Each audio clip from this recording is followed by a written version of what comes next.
following podcast contains mature language and adult discussions.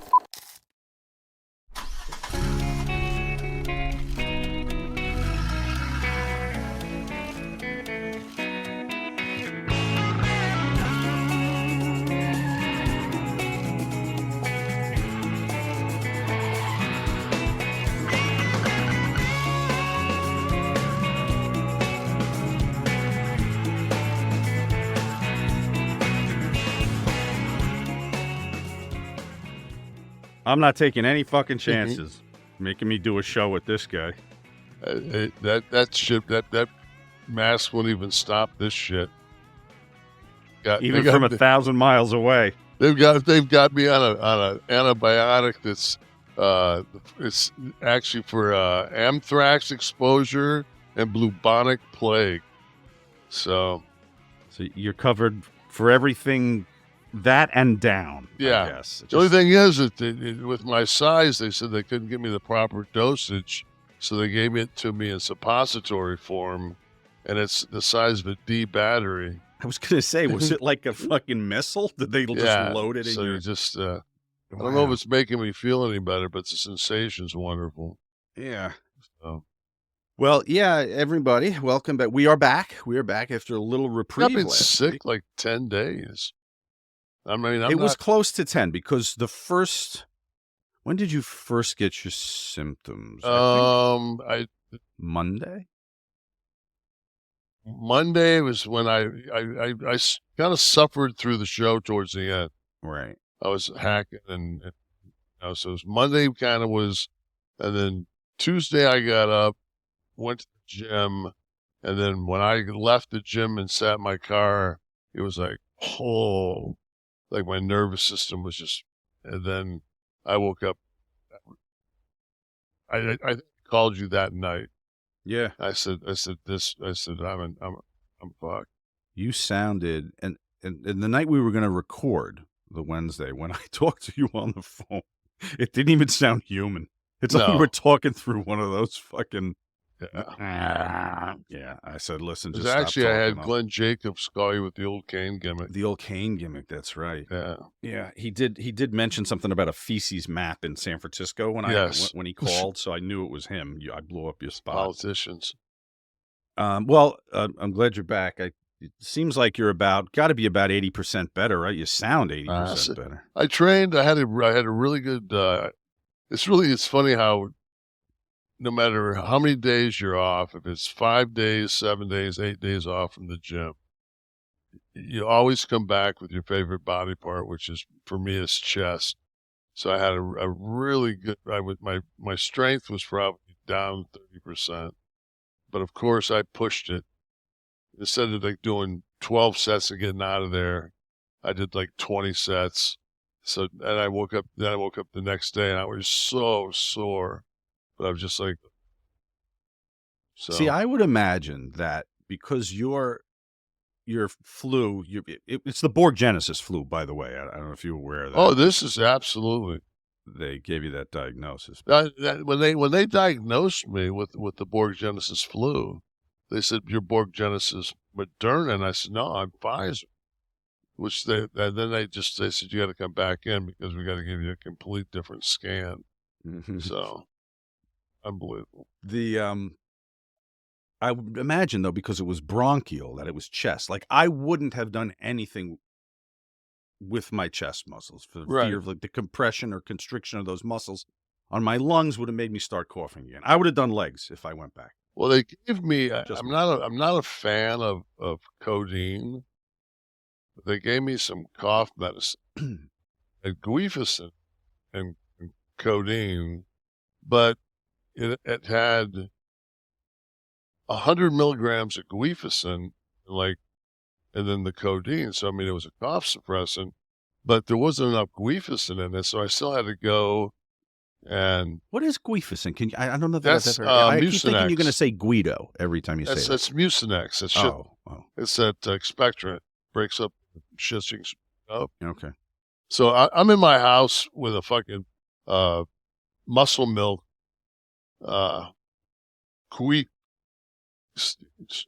Steve saying is queef, like a queen. Queefison. Okay. So you're queefing at home. I'm queefing, and I got a muscle milk protein bottle that I'm hacking fucking my lungs up in, like I'm spitting, tobacco in my house. I'm going, it's just like, Yeah, 10 days of that's not fucking fun. So you sat around like you just couldn't. You watched a lot of movies, I bet. Yeah, I did. You knocked out The Killer. I know. Knocked out The Killer, knocked out Painkiller with Matthew Broderick. That's a series, right? Yeah. Okay. 4 episodes. Pretty interesting. Mm-hmm. Shot by Peter Berg. It's kind of a shot, kind of cool. True. But you're back, so I'm glad to see that. Tonight I have to, right after this, I must run into makeup to get my face painted and paint my little one's face for the final Kiss show ever. I saw that picture of you with Kiss. Kiss, right? How old were you? Was that you? Wasn't that you? I would say that was maybe 2006. I'd say. So that's how many years ago? Let's do the math here. 18? Jesus Christ. 17 years ago? Almost 17 years ago. So yeah, I was 33 there. Young. There's me with Gene Simmons on another occasion. Now there's another photo of me. I am pitching him an idea here. I'd sent him some material and I said, "Did you get my pitch?" And he's like, "I don't know what you're talking about." I said, "Okay." I said, "The upcoming summer tour, Kiss Cream, Kiss-themed ice cream, Rocky Road all night, party every day, Strutter Finger, King of the Nighttime Swirl." He was laughing, and I did learn one of my most valuable business lessons that day. He said, "Oh, that's all great and fun, but those are ideas." I said, "Yes, and great ones." And he's like, "Okay, do you own an ice cream company?" I said, "No, I don't." He goes, "Okay, I want to build the tallest building in the world. That's an idea. Can I build it? I want to build the Kiss building. Can I build it?" I said, "I don't know." He said, "You need the means to bring the idea about. An idea is just an idea." And did he sell you one of those hair helmets while you? It's pretty good. It's a Spartan influenced one. If you ever watched, that's incredible. Actually, now that I look at it. I was fixated on the right. What the hell was going on with my chin? This is very much the grunge era, I suppose. But yes, Shaggy, do a little Shaggy. A little bit. I could audition for Scooby-Doo, I guess, that week. But yes, so me and Gene. So the final show tonight. 50 years. 50. Imagine doing one thing for 50. Kevin, wrestling for 50 years. Night in and night out. God help you, right? Yeah. Check, please. Eric Bischoff here again, telling you about our friends over at SaveWithConrad.com. Now, Conrad's always talking about how they are helping homeowners save money, but did you know that Conrad and his team can also help you become a homeowner? They make the home buying process more enjoyable than, I don't know, making out with Stephanie and Linda. Ouch! But don't take my word for it. Hi, I'm Sarah Davis, and I'm from Nashville, Tennessee. So my husband has been a huge fan of Conrad's podcast for many, many years. And for years, we were on road trips, and he would have me listen to it. And then I got really into it. And so when it came time for us to buy a house, it was kind of like, there's really no other option at this point. Like, we have to go down this path, right? It was the best. I worked with Steve. I don't know what to do. I was looking more for preparing to buy a house. How do I get this in order? What does this need to look like? What do I need to move around? What's more important that I pay off first? Because I'm a first-time home buyer. I don't know what that needs to look like. So that's when I called you guys and I talked with Steve, and phenomenal from day one. I got a full education on home buying before I was ever asked to fill out an application, before I was ever asked to do anything, which is just, I mean, I cannot brag on you guys enough. I literally cannot tell enough people about you, because we would not have a home if it weren't for you, if it weren't for that interaction and weren't for the learning process. And I feel like I went into being a first-time home buyer by the time we got through the end of the process with the same education that people need 4 or 5 homes to buy. And so now I feel like, all right, well, we can do this. We can do real estate. We can I can actually make good decisions and ask good questions at closing and beyond because of everything that you taught me. My name is Sarah Davis, and I got into my dream home with Save with Conrad. And unlike the dirt sheets, we're not making this up. Check out all the 5-star reviews. Go to savewithconrad.com and do it today. You'll be grateful you did. NMLS number 65084, equal housing lender. Woo! Feedback from our audience. It's been a minute, so let's see what has been on people's minds for the last couple of weeks. We should tell everyone. So it's been a couple of weeks. Kevin, what do you think about John Wilkes Booth shooting Lincoln? It's been that long. The new headlines. So Kevin and I talked, and Kevin was rather amused. And he said, why aren't we reading more of the bullshit we get on YouTube? And I said, well, I said we could. He said, yeah. I mean, see, don't people want to listen to the responses to these questions? So I'll start at the top. James Miller. Damn, talking to the listeners like they don't study world politics, geography, etc. Every man types that are too dull to understand the world and don't watch enough cable news, or at least the correct ones, and can't hold a nuanced opinion on something. Now, I don't know if he's echoing our sentiments or saying that we were talking to listeners like they don't study world politics. So I guess that could be a criticism of us. Yeah. Did you interpret it that way? I kind of did. I mean, I took it. I didn't take it as a compliment. Right. No, but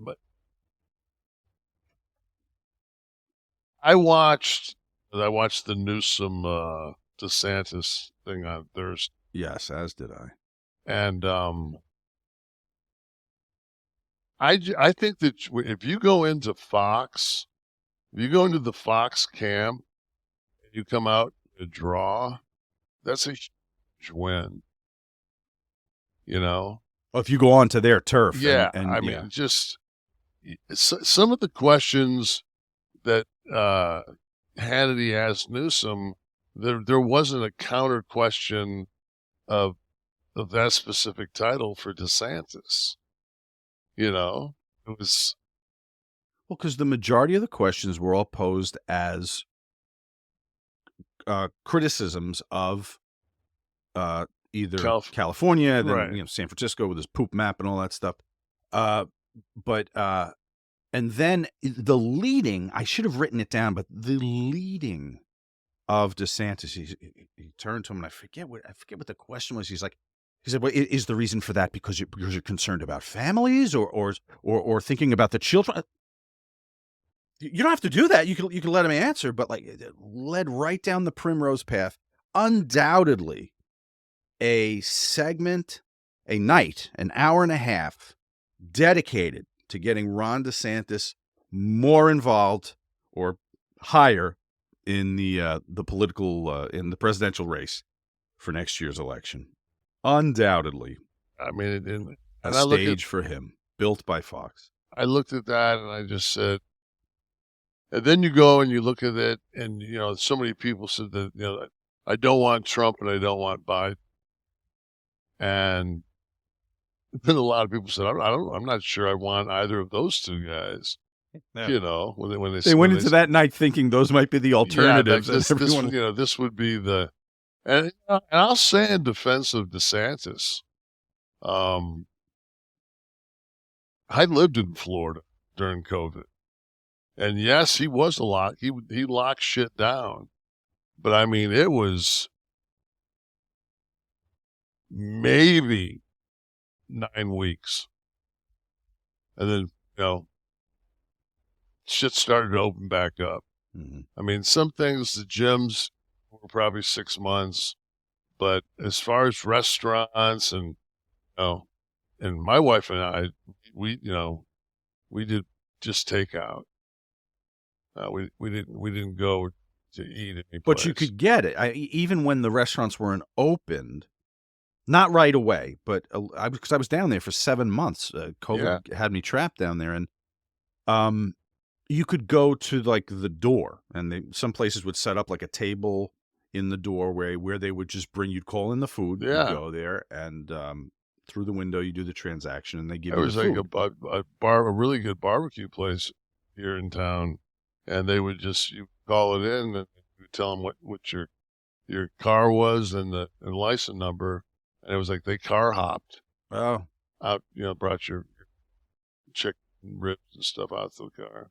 Yeah.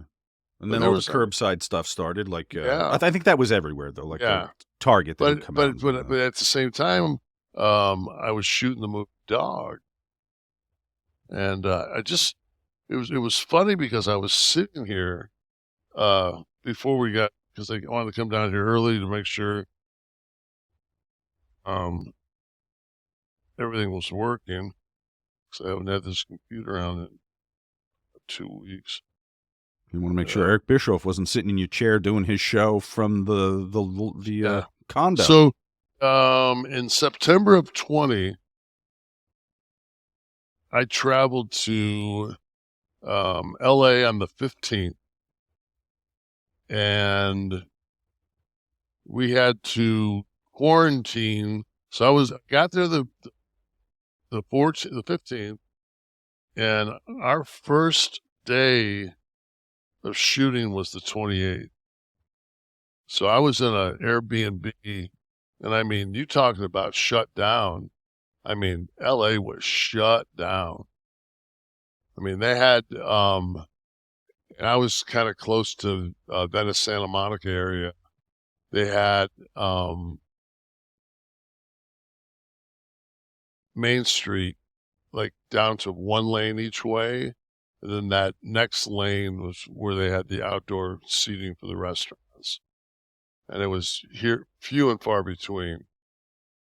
Like, it was just, they had so the set was active. We had to quarantine. So I got there on I think it was a Monday. I didn't look, but I know that like 9 o'clock every morning, there would be a knock on my door, and a nurse would come, and she would do a swabbing of outside of, like on my porch, and then she would take it and she would leave, and I had to pass. I think it was 10 days before I could go on set. Oh, so they had you there for 10 days before 10 you went before the days. camera? Yeah. Just in the hotel? No, I was in an Airbnb. Oh, an Airbnb. Okay, yeah. So I was in Airbnb, and I was obviously they don't want you to leave it, right?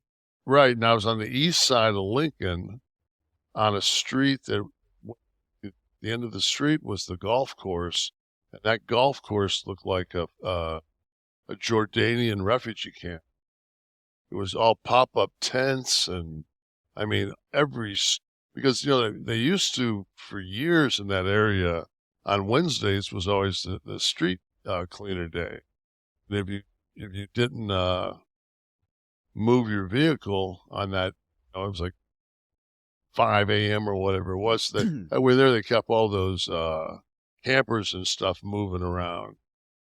And it just, around Gold's Gym and that whole area there was just, the Gold's Gym, of course, was closed. I had a key to a gym. One of the producers had a friend that had a gym that was in Promenade in Santa Monica. It had a punch code in the back.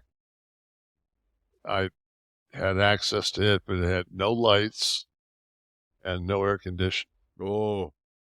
And well, what month? This was September. Oh, in California. It was like 100. Yeah. It was one of those 100 Septembers in LA.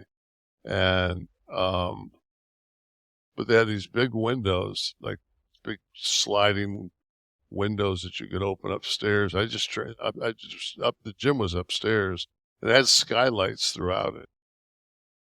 So it was like I told him, I said, as long as I get my workout in, man. And then I just went to Whole Foods right there on Lincoln.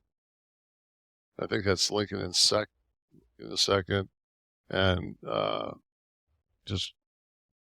and then my agent, Noelle, she gave me, they brought a 80-inch Roku TV. And then she gave me all of her codes, and her son came and punched all the shit in for me because I never would have been able to do it. And I had access to everything. I just sat there and watched it. It's been like the last 10 days for you now. Yeah, it wasn't like I've never been more prepared for dialogue in a film in my life. I didn't see it. Did you have a lot? No, I mean, it was like I knew everybody's. I could do everybody's part. It was like, so. Darren Sparks. They think Biden's a good president. Why would anyone respect their opinion on politics if they actually are that dense? So Darren, you've heard us say that he's a good president, not the least destructive of the presidential candidates, but we've touted the fact that he's our first choice.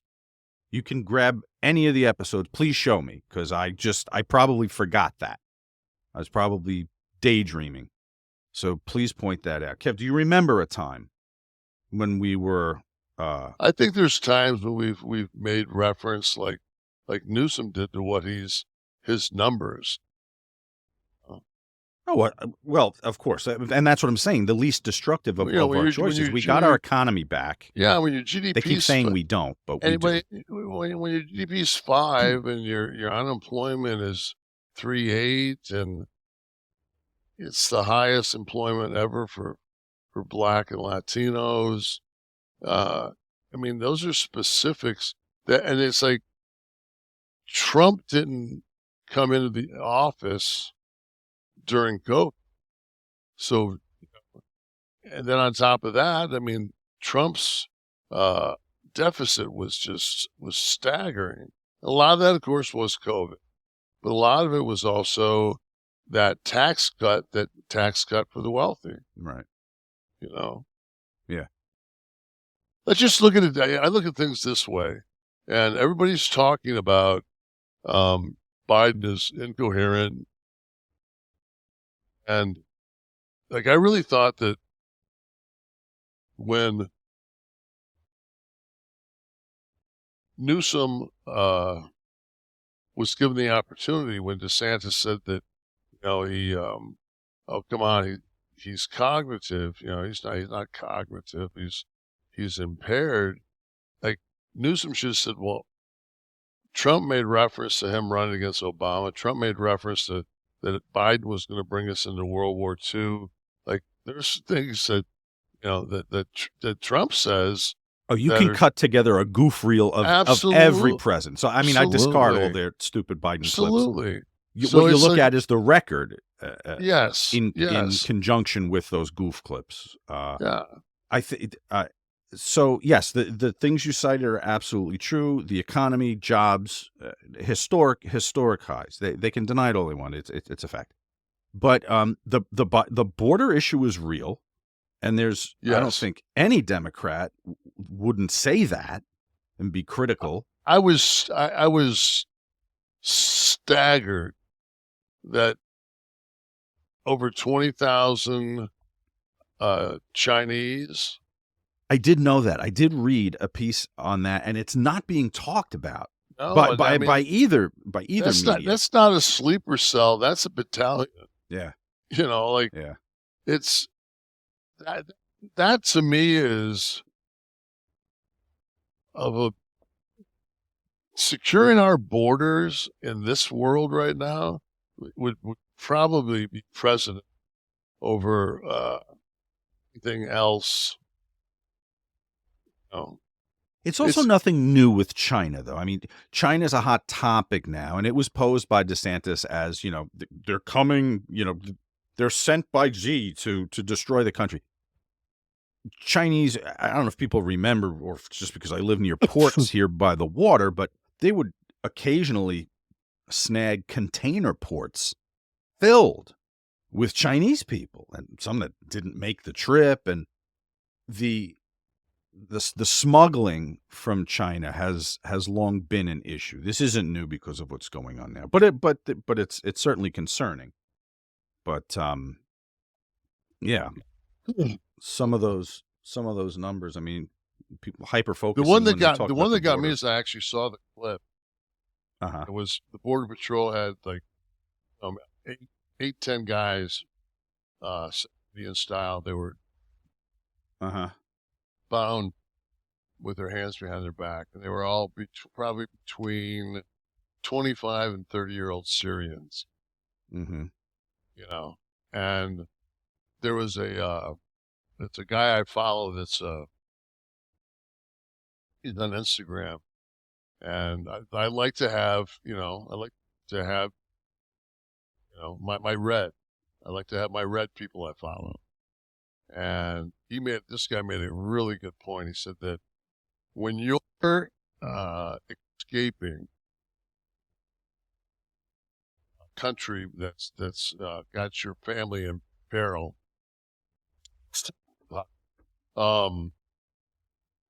you with your family, Mm-hmm. you don't come in a squad of 10, fighting age guys. Like those motherfuckers, man, I would have had the FBI, Homeland Security. I would have vetted them. And they would have been, I would have put them in Gizmo. Mm-hmm. Well, so anyway, I have no problem being critical of the border issue.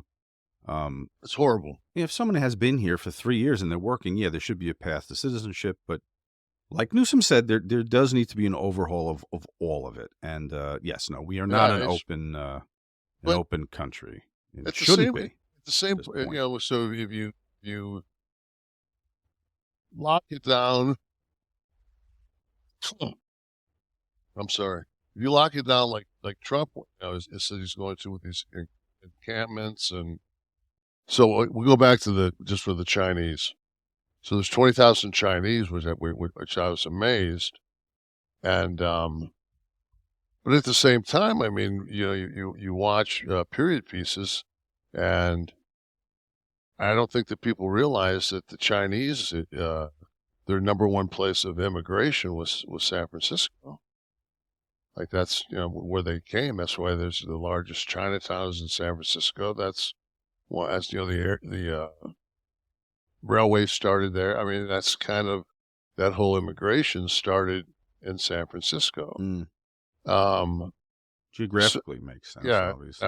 I was saying that they had the 8 to 10 Syrians that were 25 to 30-year-old guys that were coming over the border. That I mean, and I follow some people on Instagram that are a Republican. So I get a different viewpoint, and the one guy it's clear as day. He said, if you're running with your family to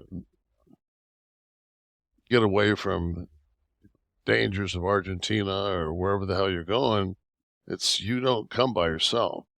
You definitely don't come in a squad. I mean, you come with your family. Mm-hmm. These guys are coming by themselves. So those people like that.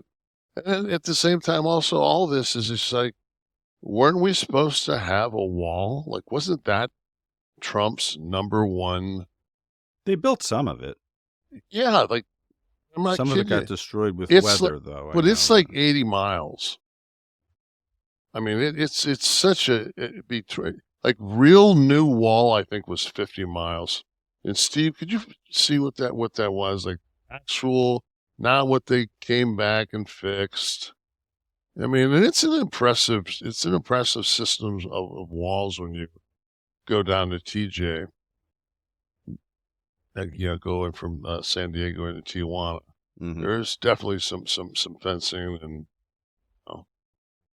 But while we check that, okay, here it is. Let's see. 458. 58 includes 52 miles 52 miles of new wall, 33 miles of new secondary wall. And then the replacement of 351. So, 350. That's those long slats like those. Yeah. And the thing is, cutting torch will go through that if you don't have anybody that's, kind of observation. If it's not drones and, well, you got to add teams down there. They're definitely understaffed, I think. And they were talking. I think that's one thing. He did add 2,000. What did Biden add? 2,000 agents. And Newsome also had, I think, increased National Guard on their borders. But I mean, he in no way, form, or fashion didn't say that it was a shit show. Yeah, absolutely. Global psychosis. Kevin and Sean's vaccinated blood is contaminated with nanoparticles. Their blood is thick, dark red, almost black ooze now. So not only are you borggenesis, you're borggenesis nanoparticle. Yeah, that's bullshit. I just had my blood done. Maybe 2 months ago. It wasn't black when it came out? No, my blood's my blood is the same color it always is. My hemoglobin's the same as it always is. What it is it's it's a protein that's in it, but it's actually, the more research I did on that, there was different, like bromine and some other things that you took a combination that was to knock that out of your system. But it was really, if you're going to have problems with it, was going to show up in a year. I haven't had It's very good of you to answer a ridiculous statement from Global Psychosis with like real facts. So you're better man to actually even it's just address it. Well, my whole thing has always been that it's for somebody that gets their blood done all the time. It's That's true. That's the wrong criticism to lob at Kevin. Don't. If I get bored on a Wednesday, I just go ahead and get my liver and kidney function checked. You're gigged more than Flair was in the 80s. Oh man, I just like to watch it. I'm the opposite of a heroin addict. I like to watch the blood be drawn. All right, Mom, drag the kids closer. Annoying has sent this in. He says, Sean sure got uncomfortable when Kevin was trying to teach him about the egg timer technique. Now, if anyone doesn't remember, a couple of weeks ago, this was prolonging the masturbatory process. Mentioned good old JR masturbating to get out of the topic. No, that's called a joke because we have to entertain. And keeps telling us how fat he feels. Well, men don't diet, they work out. I bet Oliver pees sitting down. You know what? Sometimes I get up in the middle of the night. If the gummy's still in effect, I might sit. I might sit to ensure where the stream goes. I'm fine with that. I'm fine copping to having sat. I'd rather sit and not piss all over the Precisely. Than turn a light on. Yeah, I'm not turning a fucking light on in the middle of the night. Now you got.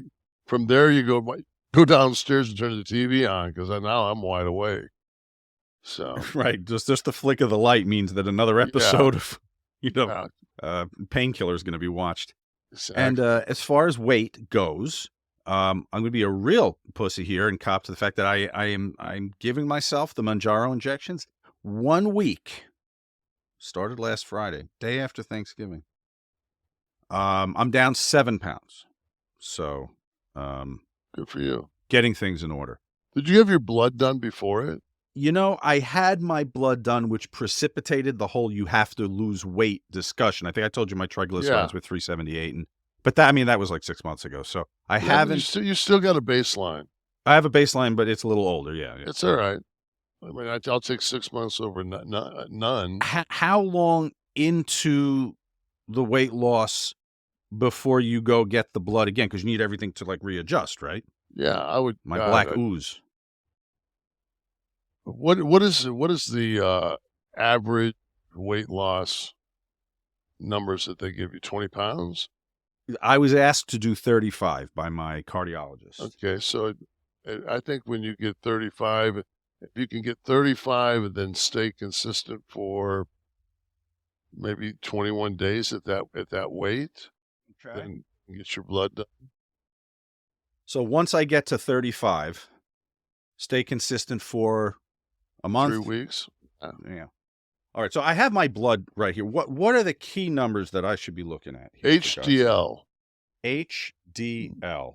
Is that a television network? Or? That'll be under your cardiovascular. Okay. It'd be cholesterol. What is it? So you have total cholesterol?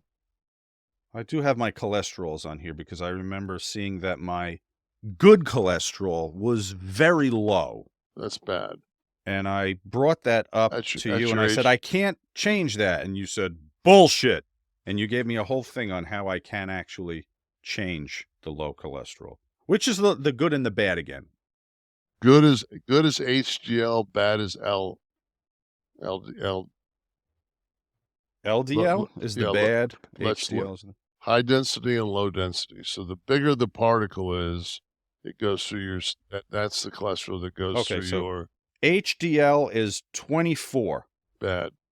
It's got to be, I think, above, like 40 and above. LDL is 54. That's not bad. Right. I did not have a cholesterol discussion with the doctor, so I guess he wasn't concerned about. What's the next thing? What do we look at? Triglycerides, which were high. They were the 300s. They were 378. I do remember that. That's a fat in your blood.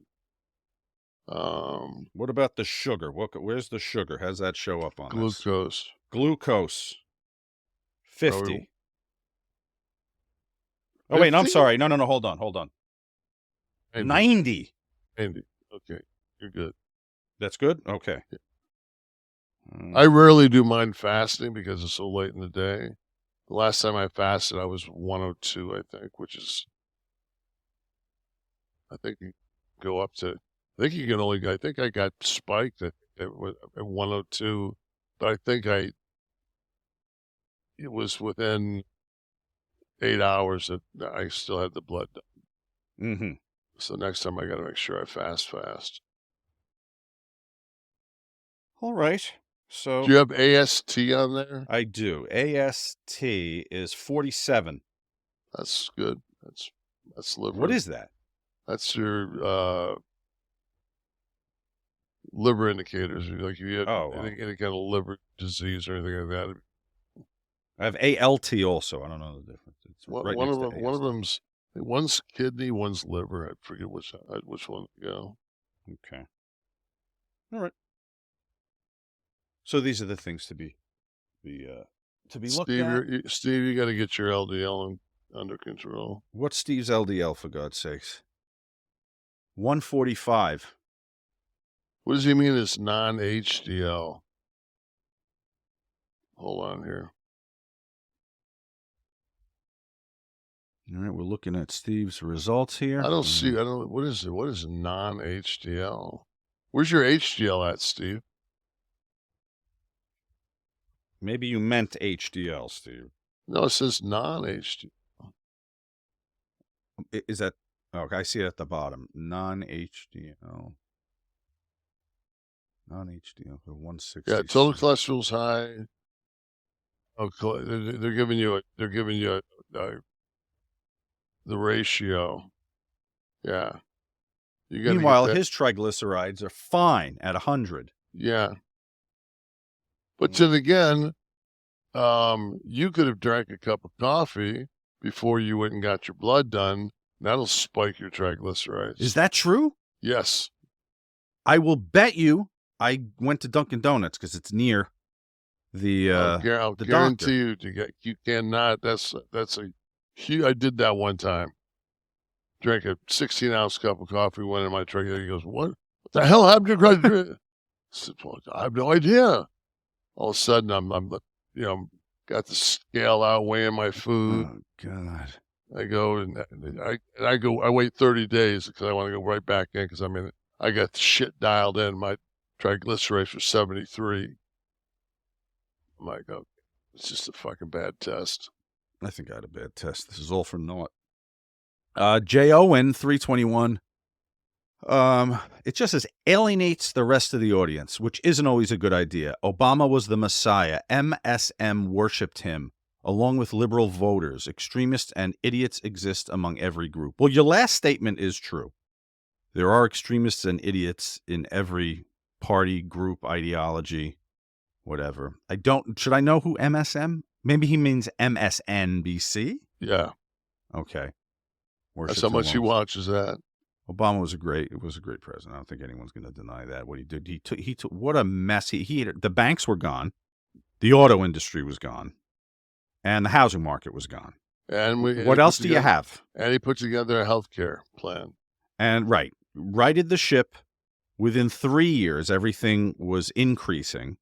And that's not turning. I mean, turn the United States, it's like an ocean liner. It doesn't pivot. It's a long, sweeping spread you have to do to start going in the other direction. And when it was all back within 4 years, certainly within 8. So I don't know anyone critical of him who would be able to do that. I think the only thing that I would be critical is that we went much further in debt. National debt was I think it was around 7 during his 8 years. Well, you had. I mean, it was a recession. Yeah, no, there was a lot of indicators, but I mean that was my whole thing is this: stock market, banks. That our first black president went 8 years without a scandal of any kind. Right. And our last president can't seem to not have somebody throwing a gag order. Yeah, the gag order's back apparently. Oh, let's see. User YZ3. I don't know if you put too much there. I can't read it. Always the best podcast around every week, but this week was in the top 5 ever. Just superb. All the best from the UK. # borggenesis. So that would have been 2 weeks ago he was talking about episode 72. I think a lot of people wondered, like they've kind of felt not themselves lately. I think that when they realized that they were all borggenesis. Because we actually revealed, I mean, it was on that clip we played, but I think we brought it to the mass audience. And the thing is, too, is, like, there's a part of me that says, like, you're getting older, man. You kick this, you can kick this this chest cold. I'm like, could Kevin Nash have kicked it? Or is this borggenesis model just not as effective? Pre-Borg, you probably would have kicked it. Yeah, I'd have kicked. Everyone watching us here live, we have some new folks. You could throw their names up, Steve. We'll give them a shout out. They're part of the Kliq This TV family because they went to KliqThisTV.com and they subscribed. EP joining us. We had someone who had to leave earlier who poked in. There he is, Dan. We're happy to have them. So you go to KliqThisTV.com. And it's $9.99. You get to be part of the show every week. Live tapings, exclusive content. There's going to be more exclusive content. Inseam measurements. Soon. What's that? Yeah, deep inseam measurements. Yeah, and we add an inch for you. Yeah, always the advertising. Our DraftKings pick of this week. I know people like to watch. We are Steve. Are we in second place? For God's sakes, did I see that right? If someone bring that up. I thought the email I got had us in second place. So our picks this week, if you'd like to watch along, we play the DraftKings King of the Mountain. Actually, you'll be hearing this after, but I know you like to check and see how we did. Denver, we're getting 3.5 from Houston. Cincinnati, we're getting 8.5 from Jacksonville. And Indianapolis, we're giving 1 to Tennessee. I'm confident in those bets. I'm scared. The Jacksonville one scares me. You know what? You can sit there and be scared because my record this year with my new computer spreadsheet, I am 41, 25, and 1. Vegas would not like those numbers. No. I just heard from Waltman. I wanted to tell a story that he mentioned. Sean watches the show, of course. It's called Kliq This. He was a damn Kliq This member. He deserves to be in the seat more than I. But he likes to throw in, like when Kev tells a story from when they were together, if he misses a detail or something, he'll throw it in or say, it was Omaha, and it was a Denny's, not a Waffle House. So one of the stories he remembered was it a tag match, battle royal? What the hell was it? Yeah, lumberjack. A lumberjack match.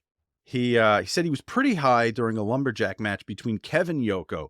Quote, "So I thought it was a good idea to throw a bag of buttery popcorn at Yoko, and the butter got all over the mat. The mat cover was cheap and slippery because we were in Smith Hart's old Calgary ring, somewhere on an island in the Canadian Pacific Northwest." I think it was that Victoria Island.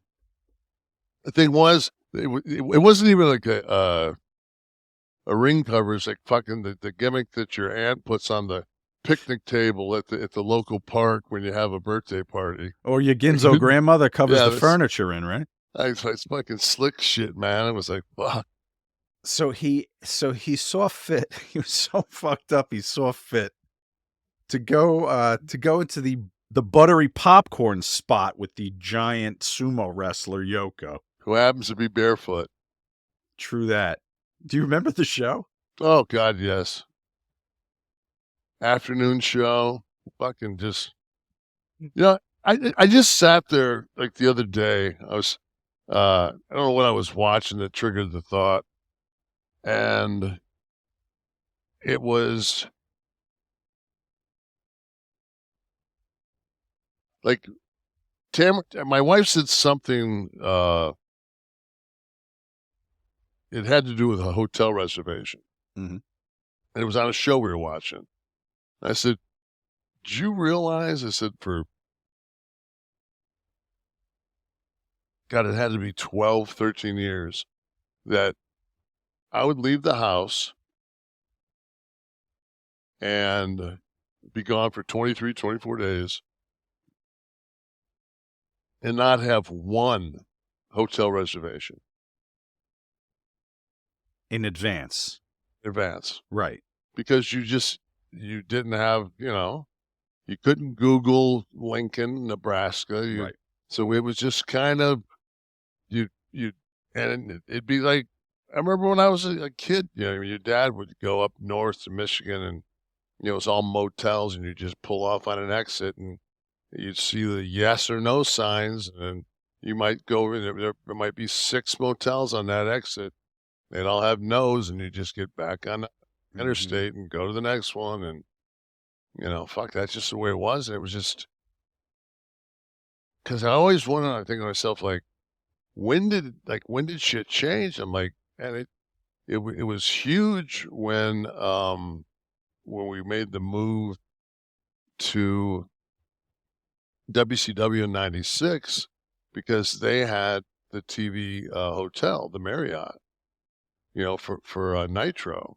Mm-hmm. And Scott and I at the beginning were just, all we did was wear a pair of jeans, high techs, NWO shirt, and was there a day and turned around and was gone. So it was like, God, it was just, I just remember like the difference between that and then the, trying to get 5 guys into 2 hotel rooms at 3:00 in the morning, Well, but you, to make that happen in the late 80s, early 90s, you either were familiar enough with each city that you had a short list of places you liked to hit, or maybe you asked one of the other boys before you left, "You've been to Duluth lately? Where are you staying?" "Oh, I like the whatever," right? So if it's not word of mouth or you haven't been there, you're doing exactly what you said. You're driving down and just looking for places. Now, how the hell you guys made the town every night between that, the parties, your rental, obviously, God. But the rental. I mean, you didn't have rental cars in advance, right? You got off the plane and you walked. We had. I used to get the paper OAG, the official airline guide. Oh, what was it? It had every fucking it was for the month, and it would say like, you would go to Chicago, and then in Chicago, you would open it up and go to Baltimore. So you'd go Chicago, now you're in Chicago, so Chicago to Baltimore, it would have from, like, say, 5:25 to 11:50 at night. It'd have every flight, every carrier, So that way there, like, you know, I was always the travel guy. Like we'd be like, fuck man, let's just catch a later flight. And we had paper tickets and I'd have to sit there and fuck with each. Okay, Waltman, and but with flights, like all the problems that we talk about on this show, just with your limited travel now with Delta, when you got to be in a city on a certain schedule, and then, I mean, you're not always being dropped at the arena, right? You'd have like a hub. So like, let's say you flew into Newark, right? You might do Connecticut, Long Island, Philly, Maryland, all out of Newark, right? So if your flight gets delayed and your shot is the New Haven Coliseum or something, which is, you know, it's going to be an hour and a half, 2 hour ride, were guys missing shows all the freaking time? No, because you would go in and you would start with TV. So you would do the TVs first, and that was always out of somewhere close to. That was the thing, is you would always. It seems like I always flew into Newark for some reason, and when I was in Atlanta, it was just a bam, I was there. So I'd be in Newark at 9:00, and everybody would get in early. We'd get to the jet port. We'd get 2 rooms, and then from there you would make with the TV towns out of there, and from there, I mean, I'm not kidding you. I remember taking a Lincoln Town car out of Newark and going as far west as Yuma, and that fucker, and then like turning around and going El Paso to Houston to Lake Charles to Biloxi to Jacksonville, and work your way up 95. Like these just, and it was 275, 300 every night drive. So when was your next flight out? Was that decided for you, or you decided whether you wanted to ride or take a flight? No, there was no options. You drove. You picked up that car and you were in that car for there was times I was so OCD that I'd tell the guys, like, I'm going to go get the car washed and get it vacuumed out and shit.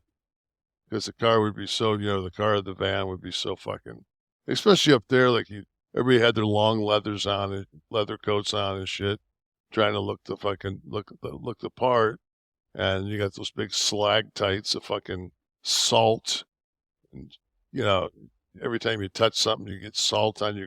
So I say, fuck it, let's just run the car through the car wash. Take you $5. I always thought the hardest job in WWE back then wasn't JJ doing that stuff? Doing the travel connections and everything for like... JJ did it, and then, I mean, Ann was like, Ann had the top guys. And Russo? Yeah. So there was always somebody that had, like Nicole had the top guys. Like there's always somebody that has that top echelon of guys, and then you're specific to them. But I mean, because everyone kind of had a different schedule, like you be going from whatever, it's Tampa to New Jersey, and then your next shot might be Midwest. So they got to get you to Chicago or Detroit or something. But Scott has something in Texas. They usually we rarely ran 2 towns.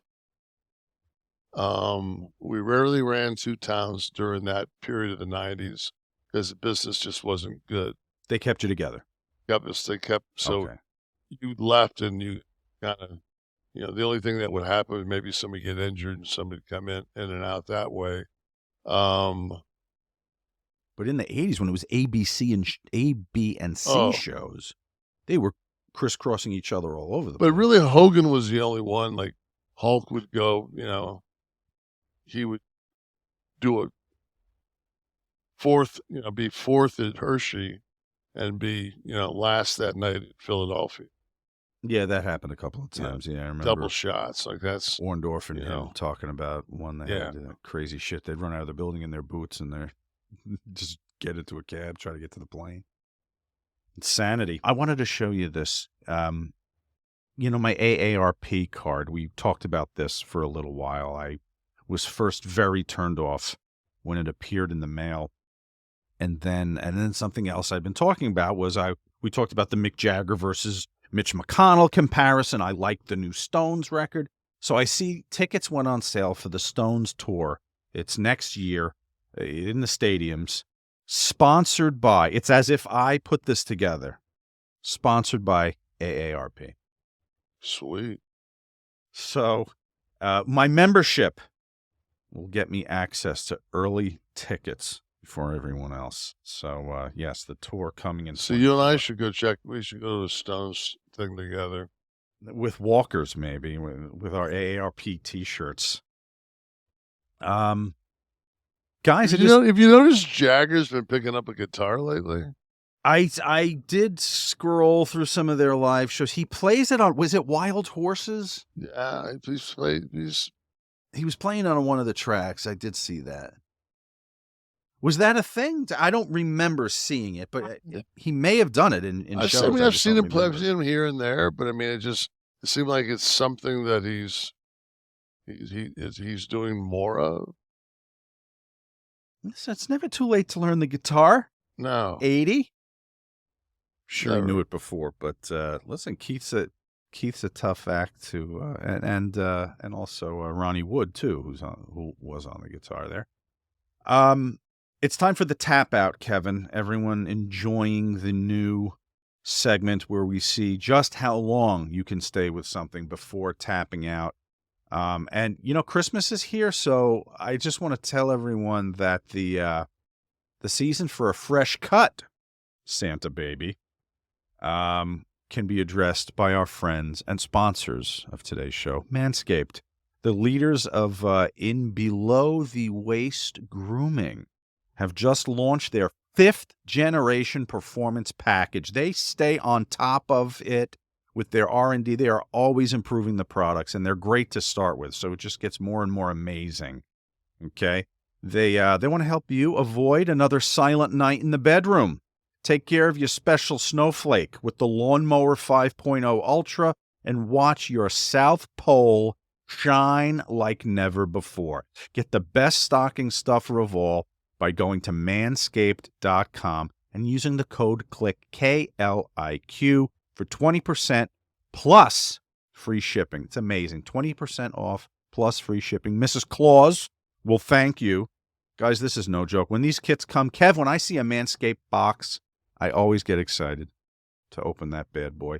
It's going to be your one-stop shop for all your holiday needs. Now, you might have a brother, an uncle, your dad.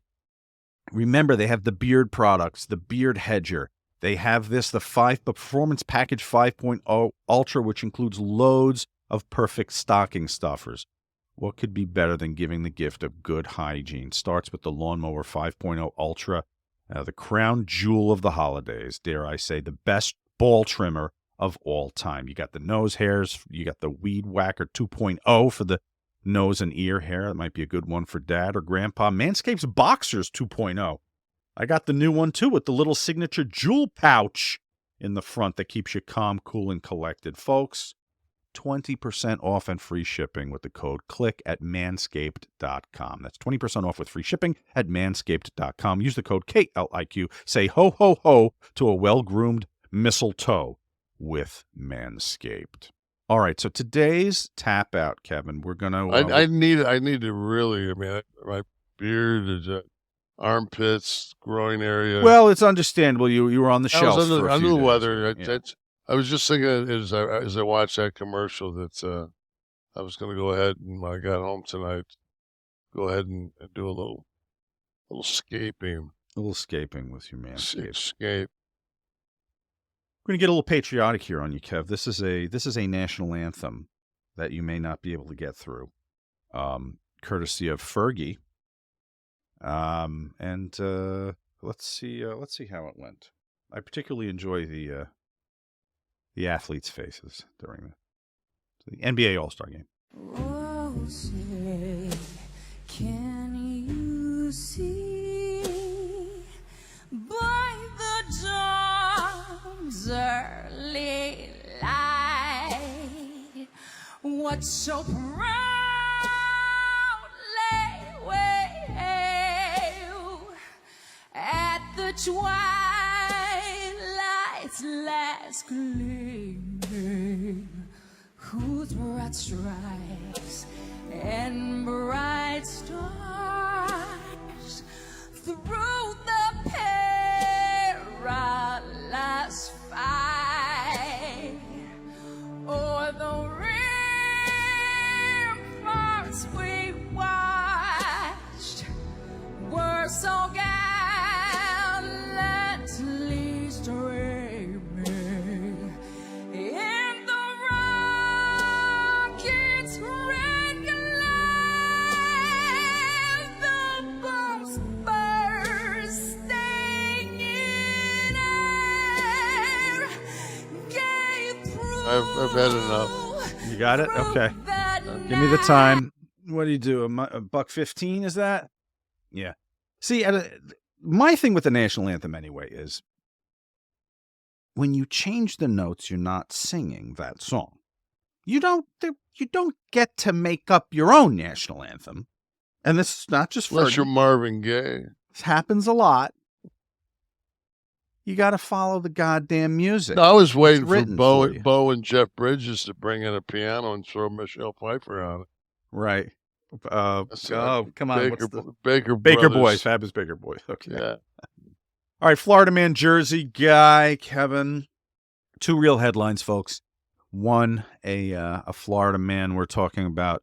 One, a Jersey guy we're talking about. Okay, in no particular order. Kevin's impeccable record here. He just, much like a sensei of this thing, he just absorbs the headline and can just see in what state this might have happened. First one.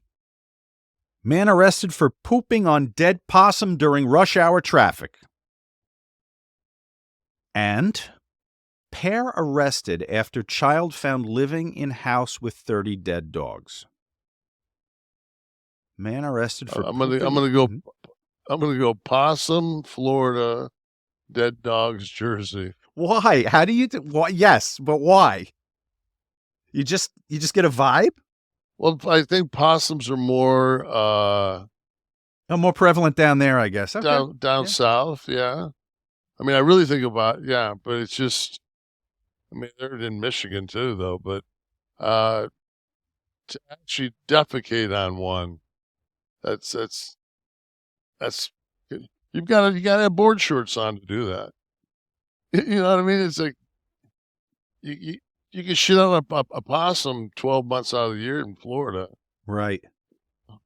I wonder if that incident registered on the overhead fecal map of the United States. Yeah, of the city of, I think this was Clearwater, folks. A Florida man arrested for allegedly defecating on a dead possum in the middle of rush hour traffic, which is really the problem. There he is, folks. Let's take a look at Rudy Wilcox. Doesn't at all look like this is something he might do. Picked up by Clearwater police Wednesday around 5:30 after seen dropping trow in the middle of Belcher Road and Willow T Trail intersection and laying a log. This has to be the New York Post on the doubly unfortunate possum. Doesn't look like he went without a fight. I think the possum came back to life.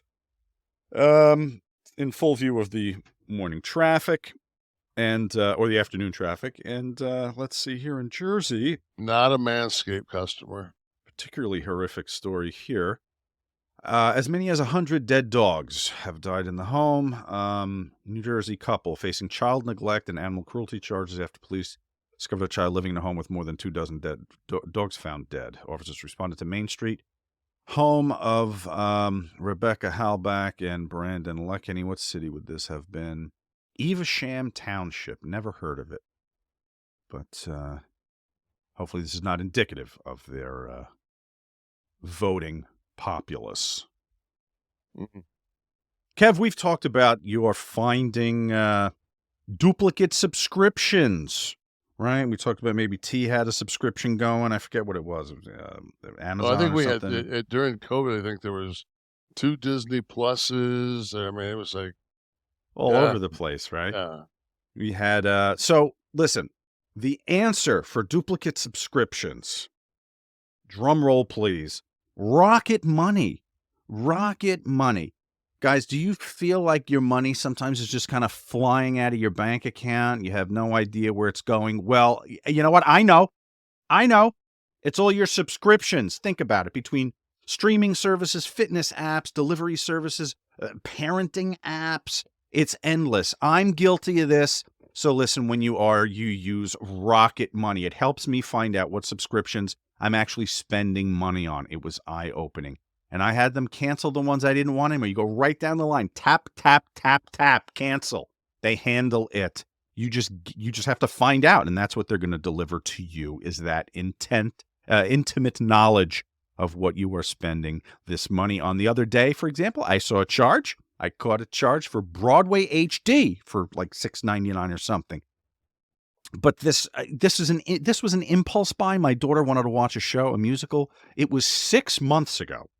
And I realized, God damn it, I never canceled this. So this is what Rocket Money is going to do for you guys, okay? It's a personal finance app. It finds and cancels your unwanted subscriptions, monitors your spending, and it's going to help you lower bills overall, okay? I can see all of my subscriptions in one place on the app, on the Rocket Money app. And if I see something I don't want, I cancel it with a tap. I never have to get on the phone and call customer service, God forbid. You know, what hour that is and what country you're calling there. Rocket Money has over 5 million users and has helped its members save an average of $720 a year. It's unbelievable. With over 500 million in canceled subscriptions. Stop wasting money on things you don't use. Guys, cancel your unwanted subscriptions by going to rocketmoney.com/Kliq. That's rocketmoney.com/Kliq, Kliq. Guys, if you do this, let us know what bizarre subscriptions you found. I'd love to share it with the listeners and the ones you've canceled with Rocket Money. So thank you, Rocket. Welcome home. I didn't realize I was still getting the swank. Unbelievable. Your subscription to, my subscription to Jugs has just been renewing automatically. Leg Show also. Hey, you know what? I bet you didn't know this. CM Punk returned to WWE. Get the fuck out. Yeah. That was, I know you were all, borggenesis out, but yeah, that happened at Survivor Series with his just literally an appearance. He appeared and then was gone. I was surprised. And Seth Rollins went a little berserk. I don't know if you saw some of the after the telecast footage. I saw it. I thank God Michael Cole had a hold of him there. Yeah, or else there would have been trouble. His jacket stayed buttoned the whole time. There's one hand is vigorous look restraint. At that rapper. It's a see, but a lot of people don't know that's it. That Brazilian jiu-jitsu where he's doing pressure on the umbilical cord there. Well, the navel. It basically paralyzes you. Your feet don't work. Actually looks a little like a reach around. A little bit. Like. But so all right. So yeah, see, Seth's go ahead. Punk's actually people that go back to that shot if we can. Punk wants to get the exact moment he walked out, so he'll have it down to the minute when he gets fucking fired. To know how long he spent in WWE in this 6 weeks this time. Well, he's going to want to be paid for the exact amount of time he worked. Yeah. All right. So Seth's, what did you think of Seth's tantrum? Is the only thing. I mean, there was like if you're going to fight, you're going to fight, right? You're going to charge. No, and, you're not. And you're going to fight, or maybe just flip the bird. What are we doing? So if it's a shoot, right? If it's a shoot, you're going to clip him in the back because it would have hit him all day. And then you would have went back there, and unless they got him in and out, then if they got him in and out, and you're really that pissed, see, I think the way that would have been kind of cool to play this, if you just want to do it for the smarts. But see, the WWE is so far above that it's like that display from Seth was fine because the bottom feeders bought into it. Everybody else knows that Seth being a wrestler, and it's like color by numbers. Like everybody got their own interpretation of, So it makes me think, that in where my mind is now, if you want to go old school, and Seth had the belt down there with him. If word got back that Seth walked by and dropped the belt on Paul's desk and said, "Fuck you," surprise back at you.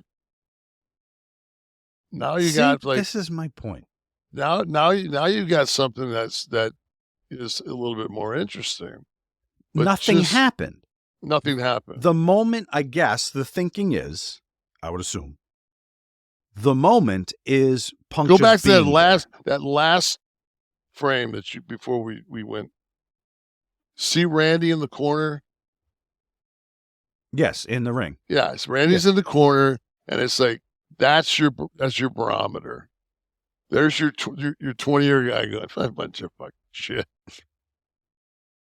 You know what I mean? It ain't even Randy's reaction to he's not even going to be fucking down on the fucking mat. He's just going to sit right there in the corner. That was the only thing that I thought was took away from fucking Randy. But at the same time, it's like, it's the old Pat Patterson. Give him Randy. Whoa, motherfucker. Boom. Give him a little something extra. Right. Keep layering it. But here's the thing. So you get the appearance. Was that enough? It seemed to be enough. I mean, it got the pop. That night? It's like Jason rises from the ashes. There he is. Good night. Yeah, just that's one of those things where, could have done so. I think the belt idea would have been great because it wouldn't have spoiled any there would have been no physical contact between them. Still, it didn't. No, but give it would anything have been away angle-wise. Backstage, because that's the one thing that AEW has had is a bunch of backstage, the brawls. The people never saw any of the brawls or the the circumstances that happened backstage, and people got it secondhand. But at the same time, that creates social media buzz. So now you've got everybody, but when a guy walks out and sits Indian style for fucking 45 seconds and they get 72 million hits, I think you've done what you can say whatever the fuck you want about Phil. And I hope I hope for the WWE and for Paul that it's successful as fuck. And I hope for him it is. Sean Waltman and I were talking the other day, and we were talking about straight edge. It's always been his thing that he's straight edge. And I think it's straight edge would mean in every category, whether it be antidepressants, whatever it is. So as life goes on and you continually get involved in these situations that are at times, I'm sure he's in retrospect looked back and said, well, that fucking cost me $5 million. That cost me this. That cost me this. So, and you're not smoking a little cannabis to fucking take the edge off, or you're not having a glass of wine. I think that it's very difficult to not in any form or fashion just to absorb. So you're saying it could help him to be a little less straight edge, maybe take the edge off. I'm not saying in any way use drugs or alcohol or anything illegal, but maybe there's a bipolar, or maybe there's Paul says that Paul Levesque says, I'm a different person than I was 10 years ago. 10 years ago, yeah. And so did Punk in the ring. And Punk said, yeah, but so if let's just say you're a serial rapist. Okay. Okay, I was going to say a plumber, but serial rapist. I was bored today, so sure. Yeah, serial rapist. And, you say, well, 10 years ago, he was a serial rapist. Oh, but I'm a different person, and he's a different person. Oh, wait. He just raped somebody 9 months ago. So right, because Punk might have been a different man than he was 10 years ago in WWE. But he still had an episode. In AEW. Right. In AEW. Right. So, to the point of, even though in retrospect now, Bryan Danielson is saying, hey man, I wasn't I wasn't Wyatt Earp on this fucking committee. I just had a voice. Despite the beard. Yeah. Right. But nice. But I did have a voice in determining whether he was terminated or not. And if anybody knows Bryan, I think you couldn't pick probably a more level-headed guy in the locker room than Bryan. I mean, he's just. He owned it. Like they asked him. Yeah, no, but was it hard to say that, to give a thumbs down to a friend? And he was like, absolutely. Sure it is. Answer. But it's the same point. I mean, when it's Bryan that makes a decision, it's like, wow. So obviously it was, it was very warranted. So Paul has seen all the shit about AEW and talked to people over there. So he knows what went on 6 months ago. So there had to be a private conversation. Absolutely. There had to be a moment where they agreed that the public message would be, people can change, you've changed, I've changed, we're going to give it another go. This is what the people want. But Paul had a moment where he said, motherfucker, this is wiffle ball. The major leagues. Yeah, this is wiffle ball, motherfucker. One strike. And you're gone, because I can't deal with that shit. So, the public message is fine, but there was a private discussion. It's funny now that Vince has taken a back seat in this whole thing, that I see Paul like he owns it now. It's he has ownership of that company. As far as that, when they say he is, he's creative. He is, and I mean, his demeanor, his pacing. I mean, he is in complete control of that situation. And there's never been anybody of his talent in the ring. And he was just, he was with us, and we were all ruthless, and we were all very driven and for our success. And I just see it such a different Paul now. Mm. And I know that when I was supposed to wrestle Punk, he just got under Triple H's skin so bad. Like Paul just came up to me and just said, I'm going to beat him. You're not going to wrestle him. I'm beating. I was like, cool. Oh, a clean win. That's interesting. Oh yeah. Oh yeah. That's why I did. That's why me and Punk never wrestled. He made the call. He said, fuck you. I got to beat this fucker. So. Listen, it was 10 years ago. That was 10 years ago. And they've changed. Last time I was there. So the Raw promo then. Okay. So here's the first time that he has the mic, and he could have walked and taken a dump in the ring, and it would have gotten, the highest rating of the night. That week would have been the highest week in however long. But he does a promo instead of taking a dump, and with all the I've changed and I'm home. We are supposed to suspend a little disbelief and think that we're watching gladiators, right? So, does it take away? I thought the glad handing on the way to the ring was not him. Oh, even consistent with with his character, right? Yeah. Okay. I just thought that it was for somebody that's so pipe bomb, it just felt very contrived. Mm. Right. And then at the end, oh shit, I better slip this in so I have some credibility. I'm not here to make friends, I'm here to make money. I've heard that before. You've heard that before, haven't you? I've heard it before. So what now? Like, how often would you have him work if you're Paul?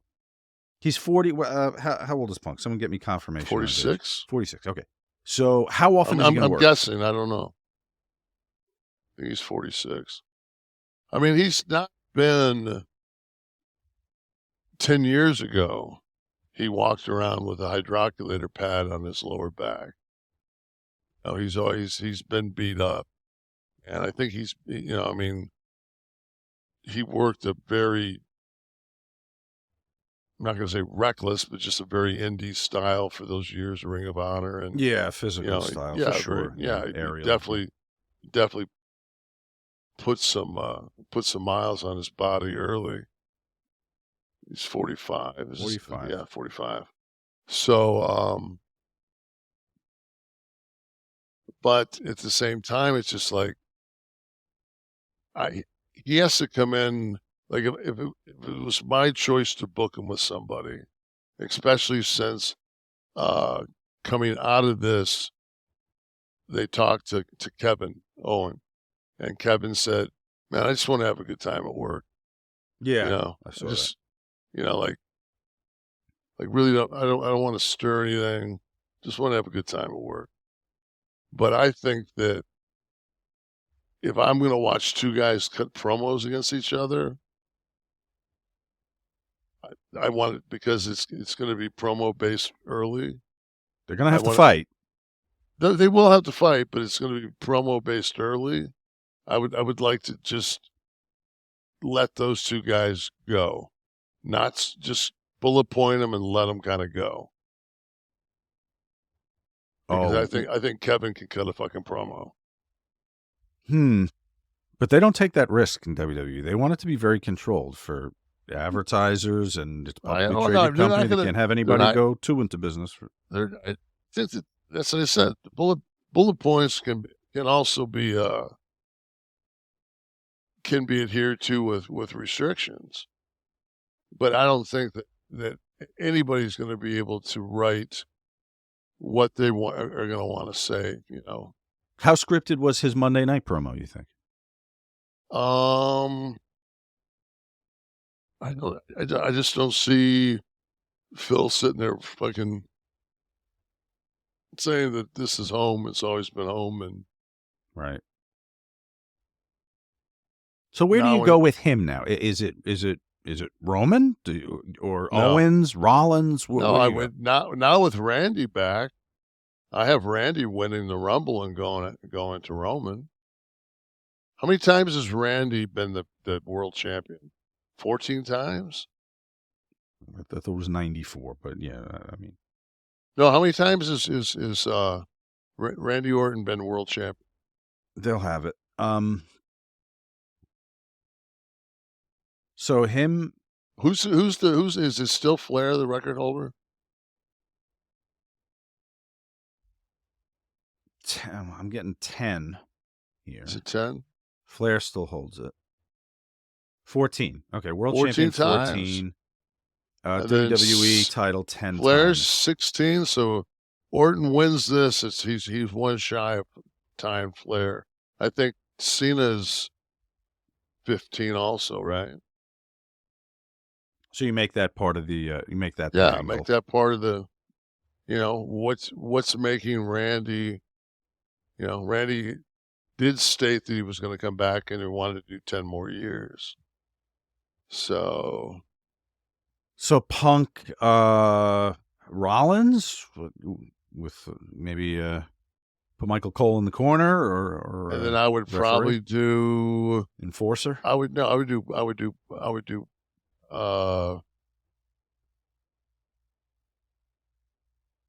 I'd do Rollins and Cody. Okay, so Cody's not in the top spot for you there with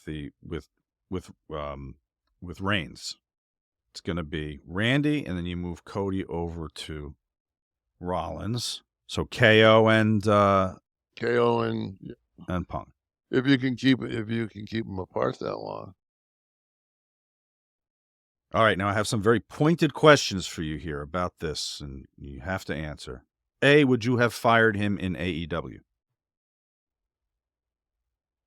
I don't know the whole story. I mean, of what we know. Yes. Would you have allowed him back in WWE today? Paul, yes. Despite you having said you'd fire him in AEW?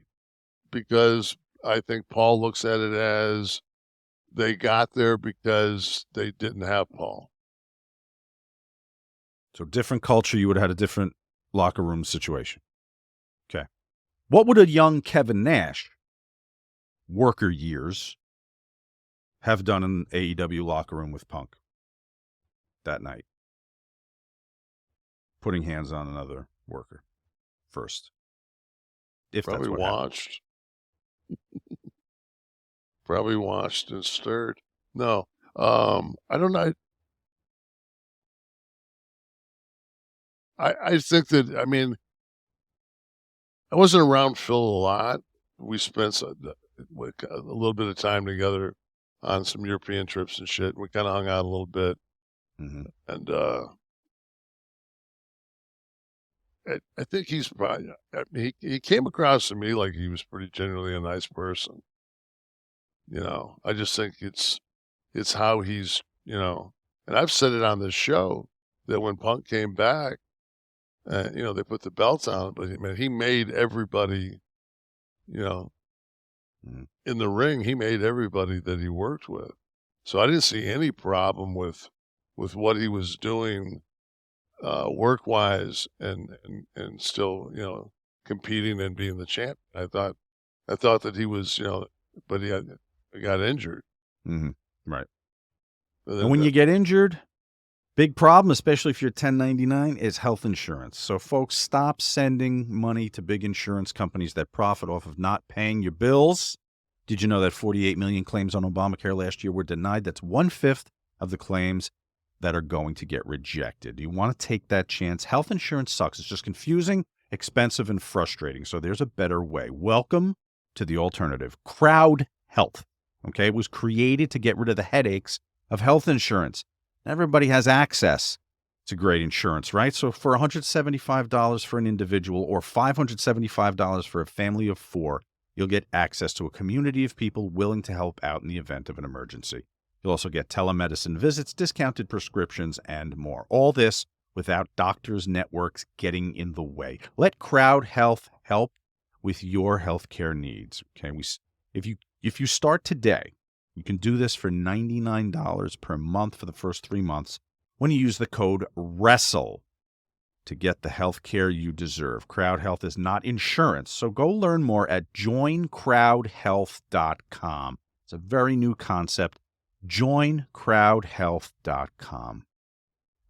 Use the code WRESTLE. Okay, get started today for just $99 a month for the first 3 months. And we thank Crowd Health being part of our show. This is hashtag AskNash, and this is how you can get your questions. And just by typing hashtag AskNash on the socials, go to Twitter and ask your question, and we will get it on here if we can. We get many. We try to get the best ones on here. Like Mr. Berger, who said, seeing that various websites sell wrestling gear and have Outsider/NWO merch, what distributor gives you the best return so I can support you best? Well, how nice is that? He's checking to see where he should buy. If there's a difference, I would imagine that all the merch that's official. Yeah, I think that Fanatics and Shop WWE shop, whatever that is. ShopWE.com. Yeah, they all give me the same percentage. Okay, so there you go, Mr. Berger. Head over to Fanatics or Shop Thank WWE. you. Fernham Schnavitz III. Shout out to Kev's brother. Kevin, career stats aside, can you name another better running back than Barry Sanders? Gale Sayers. I mean, Gale Sayers was incredible. I mean, O.J. Simpson. O.J. Simpson, man, was an incredible running back. But there's a little bit of a you do have to consider the era, right? Because linebackers, there are linebackers that can run parallel right now to the line that are almost as fast as a running back. You did not have that in 1972. No. So, I mean, it's so hard when you do that, when you go era specific, because the only person that had that kind of speed, like today's speed, there's guys out there that are Lawrence Taylor-ish in speed, where there was nobody that could touch him. Right. And I think that Barry's thing was that he was so elusive, that he was. Oh, he was so slippery. You'd see those six people with hands on him, and you'd get away. And being a Detroit fan and knowing what he so many times what he had for linemen, just right. How about some live audience questions? Eric Dickerson, man, I mean, he was the exact opposite. Eric Dickerson ran straight up and just ran over people. I remember him at SMU. God, he was a monster. Earl Campbell, who had just the shoulder pads on Earl Campbell, I felt almost went sideline to sideline. So you kind of take There's out. Always there's a couple of good shots of him. At one where they tear his jersey and he takes like 7 guys in that epic run. But man, I think it was on Brian Gumbel's that show. I think this next month will be the end of Brian Gumbel's HBO show. Real Sports? Yeah. Oh, I always like Real that. Sports. This will be the last one. Is coming up. I think it's been on 29 years. Wow. Jesus, has it? Might be wrong, but God, it's 19 years. I mean, maybe it's 19. See, I liked it, and I just admit I liked it. There was some good, hard-hitting stories that delved into the darker side of sports or whatever. And you know what, though? But I don't watch it, so I'm guilty of the low rate, contributing to the low ratings. Probably. I still watch it. I still DVR it. Live audience, what do we have in the house here? This is one of the benefits of being part of KliqThisTV.com, like Brandon Granger did. Just watched a clip of Big Kevin versus young RVD in WCW, where the kicks as stiff as they looked. Keep your hands up. So here's some footage if we want to see. Yeah, we were both stiff though.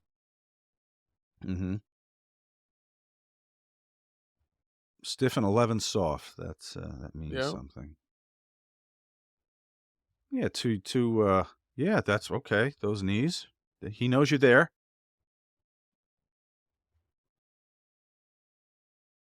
Rob's not a cat that would complain, though. Karate man bleeds on the inside. Exactly. Who else in the live audience? KliqThisTV.com is where you can go to have this opportunity to watch our live tapings. Like Doctor, how do you feel about THC after exercising? I enjoy the muscle relaxation, but I also can easily crash for 12 plus hours. I work third shift, so my rotation is workout, bed. Can you have THC after a workout? Does it do anything? Is it recovery? I mean, there were years that I used to roll a honey blunt smoke half on the way to the gym and then half on the way home. It was like especially on like, never too much on leg day, but like arms and shoulders and stuff like that, where you can just kind of just in there, man, and feel the muscle. And Yeah. but I lived west of Phoenix. First time when Tamara and I first moved out there, we were out where basically everything's gone now, like where the football stadium, like we were out that far west, and like Litchfield Park area, and it was, I would drive into Bouvier's, which was on ASU's campus, and shit, it was like a half-hour drive to go to the gym. So I'd smoke, and then he'd get stoned and drive around ASU's campus and just, I mean, you're talking about fucking a campus of just some of the most beautiful women on earth. Just get your testosterone Advertisement up. for Arizona State. Any young men looking to picking your college your locations? I very much considered going there when they were recruiting me. Who else in the audience? Questions for Kev. Hashtag AskNash. What do we got next? Eddie P. watched a KC Vault shoot with Shane Douglas. He went out of his way to bury the Kliq every chance he got. What's your opinion on his WWE run with you guys? Are you two on good terms today? Thanks. I think we might have played this on an early stiff one. It was specifically around Carl Ouellet, if I remember correctly. Your treatment of Carl Ouellet, who I'm saying you, meaning I think the Kliq. No, the treatment of him by Scott was rough. When he was the Dean Douglas, he got a shitty gimmick. Oh, he did. You know, she sure did. You know, he got a shitty gimmick, and you know, we worked probably maybe 10, 15 shows, like indies here and there, and he and I have never had a problem. We didn't have a problem when he was on the bus in WWF. He and I never had words. Okay.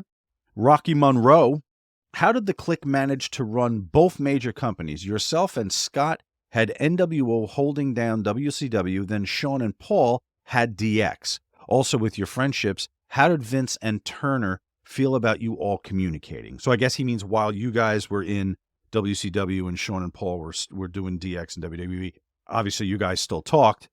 Did Vince or Ted have a problem with your communicating with the competition? It was fierce competition back then. Yeah, I don't think so, because it wasn't like a whole lot that either could do it. You know, it wasn't just some, that's one thing about, like our Thanksgiving phone call, our group phone thing was pretty funny this year. And, but it's just us. Mm-hmm. I mean, it's just, we're always going to be those guys.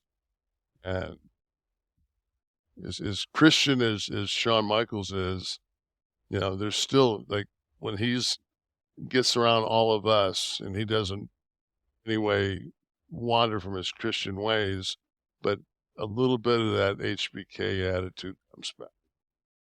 Just a little. Just a glimmer. I'm going to tap your phone someday, and I'm going to get those tapes for this show, just to be a fly on the wall. Live audience, let's get a couple more here and round out the show from our friends watching us live on this lovely Saturday afternoon. The Hollywood Crypt Keeper. So has anyone asked who Nash likes to powerbomb the most, or someone he really remembers laying it into? Anyone get a devastating powerbomb from you? Jackknife? I tell you who took an amazing powerbomb from me was Goldberg. When I beat him for the championship, Bill took an amazing. Shows what kind of an athlete he was. Punk took a good one. when I came down and cost him the title. When Del Rio cashed in Money in the Bank. Mm-hmm. But, you know, Pac took great ones. I can tell you, laid in with a little extra oomph to anybody? No. Okay. I kind of just lofted the guy. My whole thing was I wanted people to not be weary of taking my fit. Right. All right, another question from the house. Brian Granger, what's your take on the Josh Giddy situation?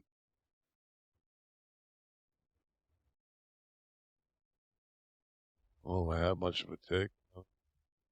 You don't have to. Anyone else, Steve?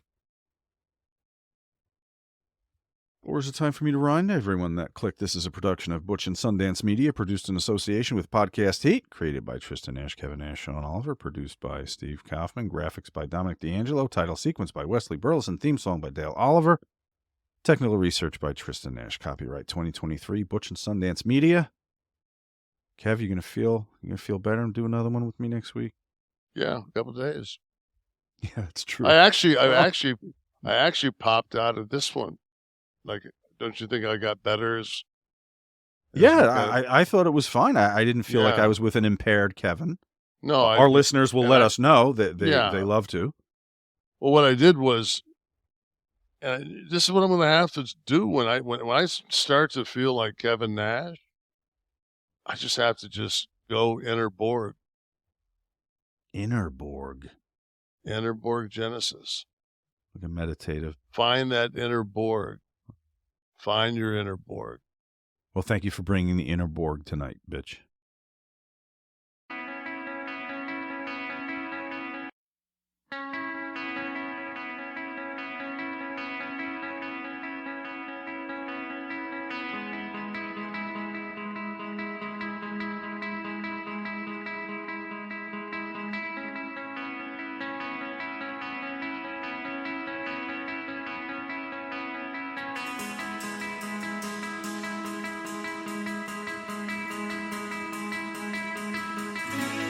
Let us free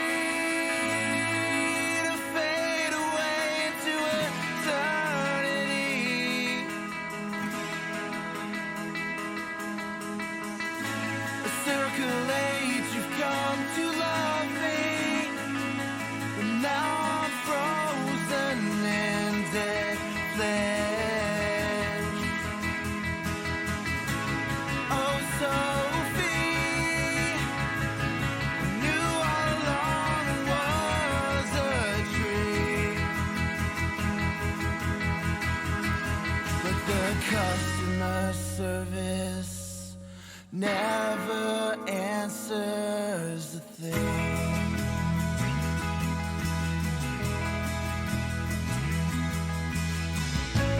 Let us free to breathe in air we're supposed to breathe. Through twists and turns, you've come to love me. Now I'm cold, I'm frozen. Baby, we're broken, and the customer service never answers a thing.